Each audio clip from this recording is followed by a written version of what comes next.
secoué, un hadith presque oublié pourrait bien contenir un indice clair sur la date exacte de l'apparition du Mahdi. Et ce que vous allez entendre va bouleverser votre vision du monde. Avant de plonger dans ce mystère prophétique, abonnez-vous dès maintenant à notre chaîne La Foi Islamique pour ne manquer aucune vérité cachée, aucun signe de la fin des temps. Car ce que nous allons vous dévoiler, personne n'en parle ouvertement. Bismillah, wa salat wa salam ala rasulillah. Ô Allah, fais pleuvoir sur nos cœurs la lumière de la vérité, rends nos âmes attentives aux signes et accorde-nous la clairvoyance dans une époque de confusion. Partie 1. Le hadith effacé de la mémoire collective. Il existe des manuscrits anciens que peu d'yeux ont encore feuilletés.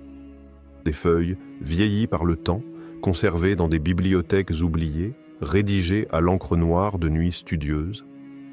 Et dans ces recoins du savoir islamique, là où même les érudits modernes n'osent plus poser leur regard, sommeille un hadith, presque effacé de notre mémoire collective. Ce hadith, ni central dans les sermons, ni cité dans les manuels populaires, semble avoir été mis de côté.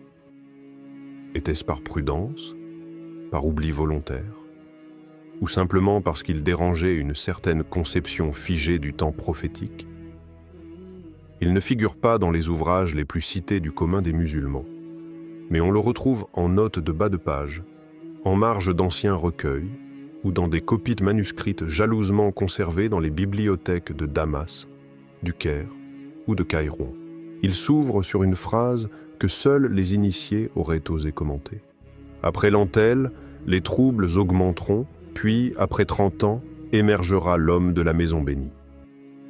Une déclaration à la fois simple et terriblement lourde de sens. Mais un détail intrigue, ce antelle, ce point de départ flou. Pourquoi le prophète, d'habitude si précis, aurait-il laissé ce moment initial voilé? Les anciens commentateurs, peut-être décontenancés par l'ambiguïté du chiffre, ont préféré éluder.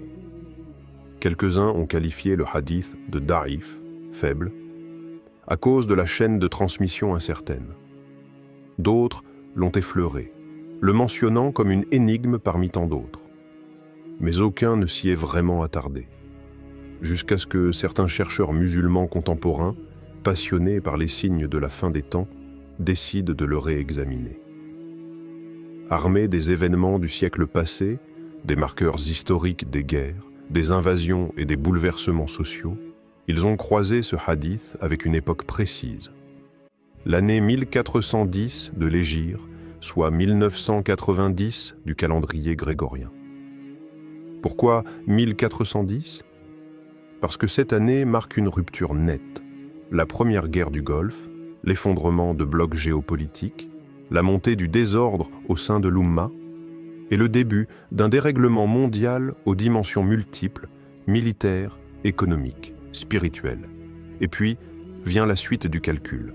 1410 plus 30 égale 1440, une date qui correspond à 2019 dans le calendrier grégorien.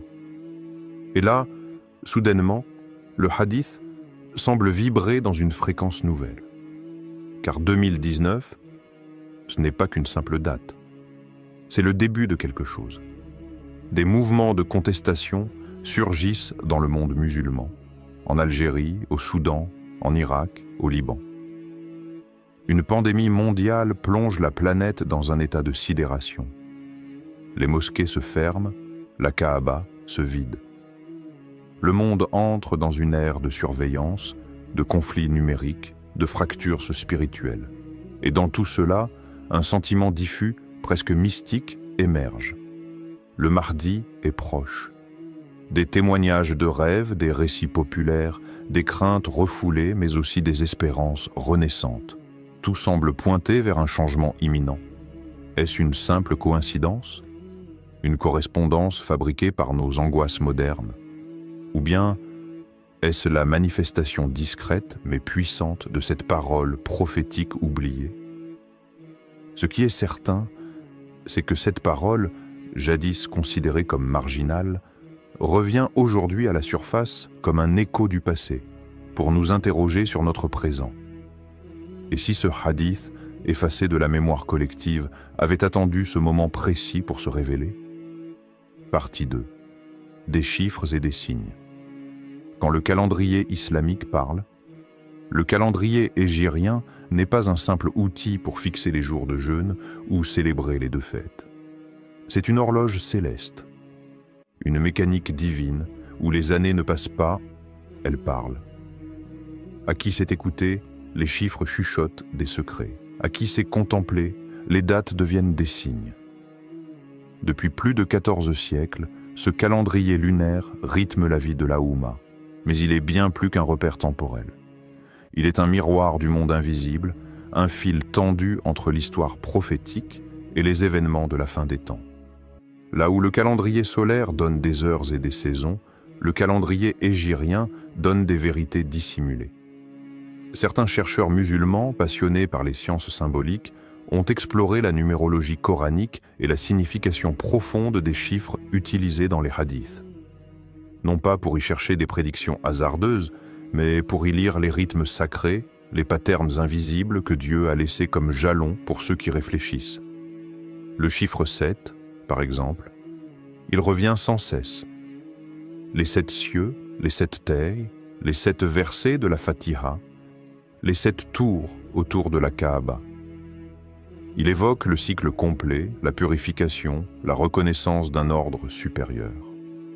Puis vient le chiffre 30 mentionné dans le hadith de la première partie. 30 années après un chaos inaugural. 30 comme les jours d'un mois lunaire parfait. 30 comme une attente entière avant une grande bascule. Mais c'est une autre séquence qui trouble ceux qui creusent plus loin. Une phrase mystérieuse, extraite d'un ancien manuscrit andalou, longtemps ignoré, récemment redécouverte. Il apparaîtra au compte de la Lune après la 45e et avant la 48e. Cette formule, enveloppée de symbolisme, fut considérée comme obscure, jusqu'à ce qu'un groupe de savants l'applique au calendrier hégirien. Et là, l'ombre se dissipe. 1445 heures à 1448 heures. Une période courte, précise et incroyablement actuelle.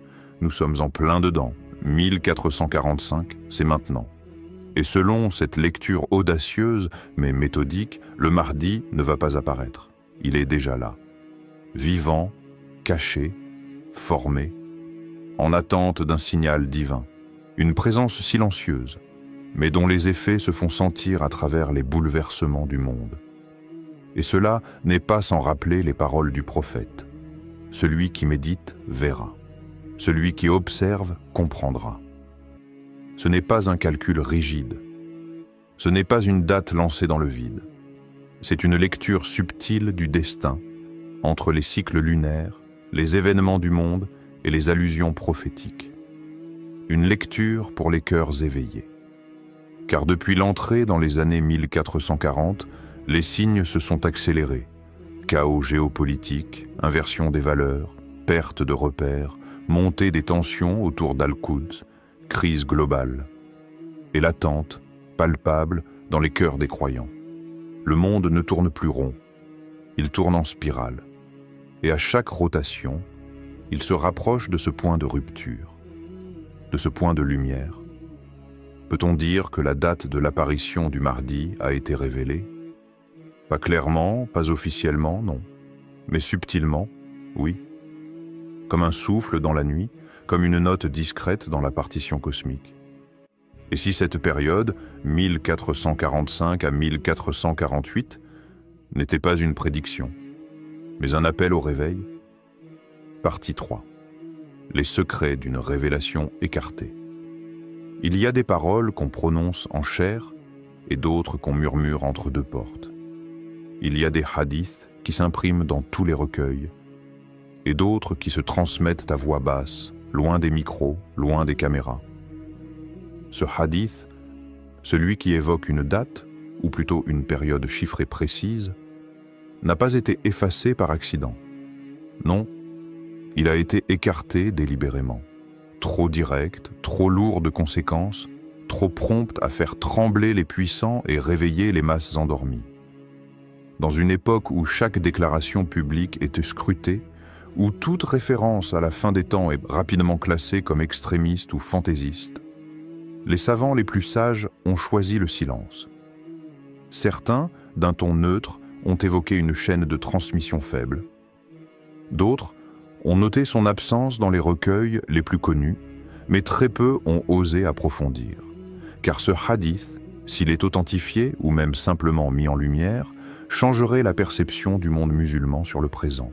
Ce n'est pas qu'il est faux, c'est qu'il est dangereux. Dangereux pour ceux qui veulent maintenir les croyants dans l'oubli. Dangereux pour ceux qui craignent l'éveil. Dangereux pour ceux qui savent ce qu'il annonce. Et pourtant, dans les coulisses, ce hadith continue de circuler. Dans certains cercles d'oulémas marocains, on l'évoque discrètement, le soir, après les cours officiels. À Istanbul, des professeurs en parlent en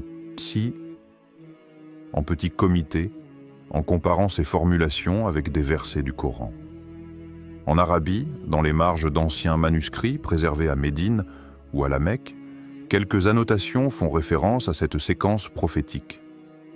Ce sont des majlis fermés, des rencontres où seuls les cœurs fiables sont invités.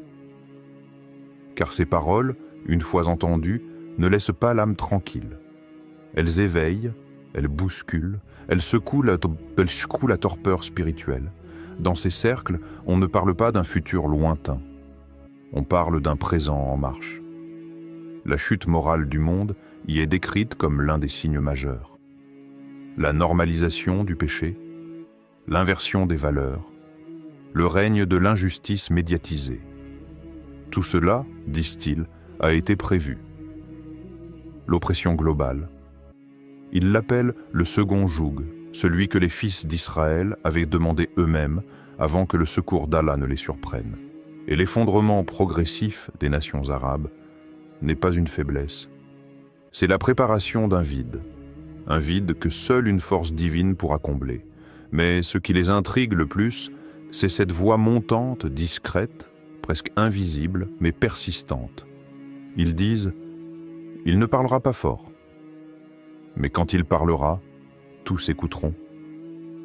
Un homme, disent-ils, qui ne cherchera pas le pouvoir, mais qui s'y retrouvera poussé par la vérité.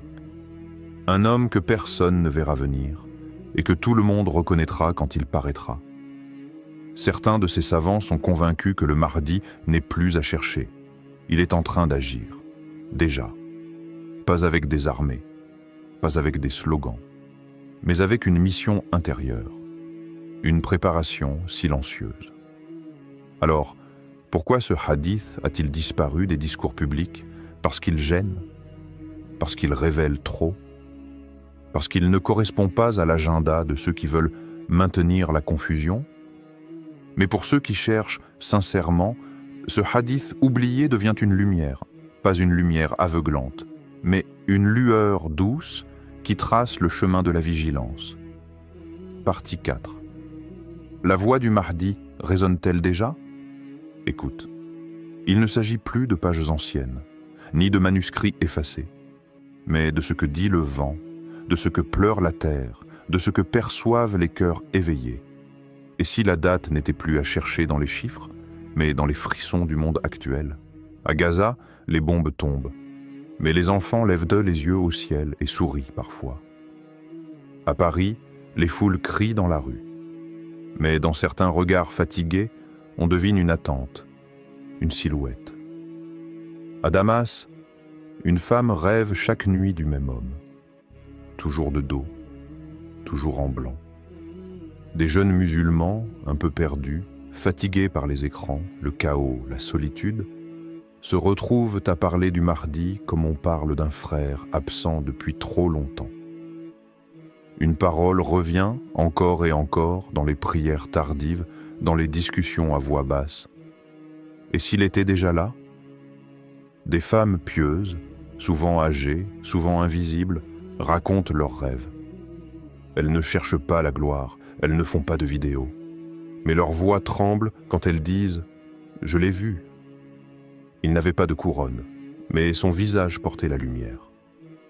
À Médine, Une vieille dame s'est réveillée en sursaut, la main posée sur le cœur, en répétant des paroles qu'elle n'avait jamais entendues avant. Dis-leur que le Mahdi s'avance. Il marche, mais ils ne le regardent pas. Il parle, mais ils ne l'entendent pas. Et depuis ce jour, elle pleure sans comprendre pourquoi.